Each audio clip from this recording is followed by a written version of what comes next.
quase como se eles estivessem tentando fazer com que esse filme não exista.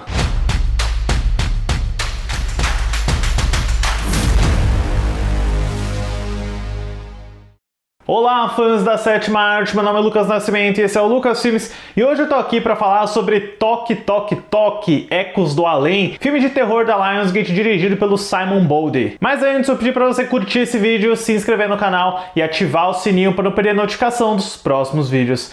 E seguimos aí no segundo semestre com mais filmes de terror que vão sair adoidado agora com a aproximação do Halloween, né?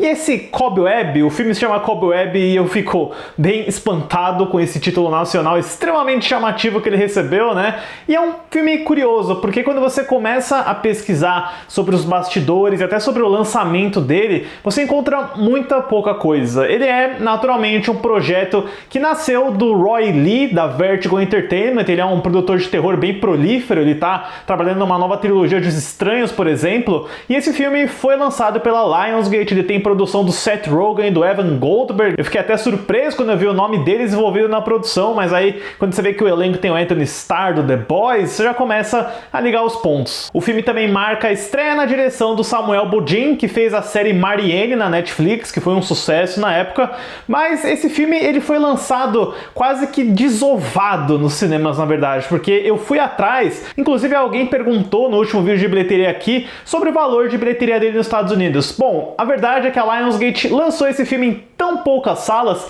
que ele fez tão pouco dinheiro que a Lionsgate nem revelou os números. Quando você entra no The Numbers, no Box Office Mojo, você só tem os valores de bilheteria internacional desse filme. E eu fui pesquisar também algumas reações aí do pessoal da internet que tava na época procurando Cobweb, procurando sessão, e era tipo, uma sessão no cinema em um horário só, tinha que dirigir 2 horas para chegar no cinema que tinha, ou seja, é aquele tipo de filme, me parece, que a Lionsgate estava tentando esconder. Tipo, joga aí no cinema, menos de um mês depois ele já foi disponibilizado em mídias digitais e só agora tá chegando aqui no Brasil pela Paris Filmes. E, putz, assim, é um filme divisivo, eu até cheguei a ver alguns comentários positivos, mas olha, do meu ponto de vista, na minha opinião, eu entendo completamente porque alguém gostaria de esconder esse filme. A história do filme segue o jovem Peter, vivido por Woody Norman. Atormentado por valentões na escola, Peter começa a ouvir vozes misteriosas vindo da parede de seu quarto, fazendo-o suspeitar que seus pais, vistos por Lizzie Kaplan e Anthony Starr,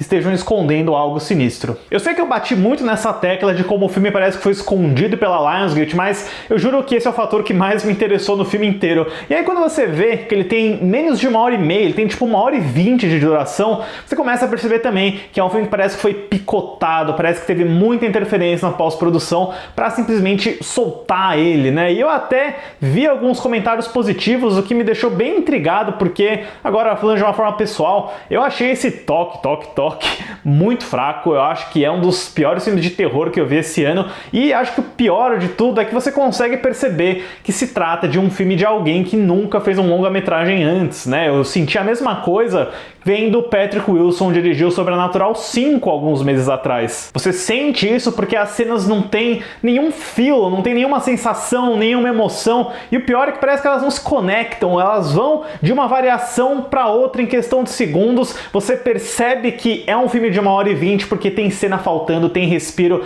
tem mudança de tom que deveria estar numa cena, mas que aí depois não aparece. E ainda mais, você sabe que esse é um filme de mistério, ele vai ter uma reviravolta vindo no final, mas desde a cena 1, você sabe que tem algo estranho porque não tem um senso de normalidade. Eu acho que para vir uma reviravolta, você tem que estabelecer um mundo certinho primeiro, né? Você tem que mostrar um tipo de cotidiano, uma espécie de relação amorosa entre o Peter e os pais dele, mas quando você bate o olho na Lizzie Kaplan e no Anthony Starr, você naturalmente vê que eles têm algo de errado, que eles estão escondendo alguma coisa, e eu pessoalmente acho que o casting dos dois não funciona. O Anthony Starr é muito bom como Homelander em The Boys, né? Primeira vez que eu comento de The Boys aqui, mas fazendo esse papel aqui do pai supostamente normal, não comprei muito. A mesma coisa a Lizzie Kaplan, então você tá meio que o filme inteiro esperando vir a revelação, e não ajuda também o fato de que esses esses dois personagens, todo o diálogo que eles têm com o Peter parece um foreshadowing, parece um enigma. Todas as frases que eles dizem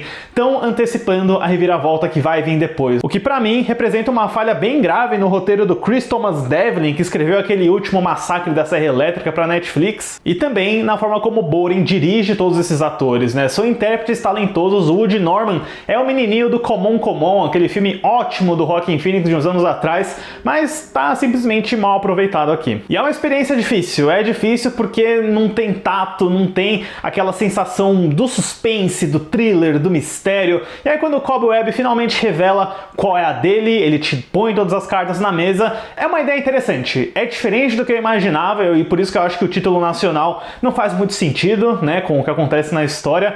Porém, a reviravolta do Cobweb é muito parecida com o episódio de Simpsons, né? Eu tô sendo o cara do Simpsons fizeram primeiro, mas putz, é exatamente a mesma coisa. Não vou falar qual que é o episódio, mas é um daqueles especiais de Halloween da 7ª ou 8ª temporada, se eu não me engano, mesma história. Só que eu ouso dizer que a do Simpsons era um pouquinho mais perturbada. E é nesse ponto também, do terceiro ato, literalmente no final, que o Bowden começa a se divertir um pouco mais, ele começa a brincar um pouco mais com o terror, com os enquadramentos, com a sensação de perseguição e até algumas vítimas dentro da casa, né? Sem entrar em spoilers sobre o que é o antagonista do Cobweb, mas também o Bowden faz uma antecipação, um mistério, um jogo de câmera e de luz para não revelar o visual desse antagonista, né? Nível Tubarão, nível Cloverfield, você fica com a sua imaginação a mil tentando imaginar como que é essa antagonista, né? E aí quando ele revela, é muito decepcionante, é muito frustrante, é um péssimo design que assim, não vale toda essa antecipação que você fez, sabe? Não correspondeu ao hype. E eu lembro a vocês que terror é um gênero absolutamente relativo, assim como a comédia, né? O que assusta e o que faz rir depende muito da pessoa.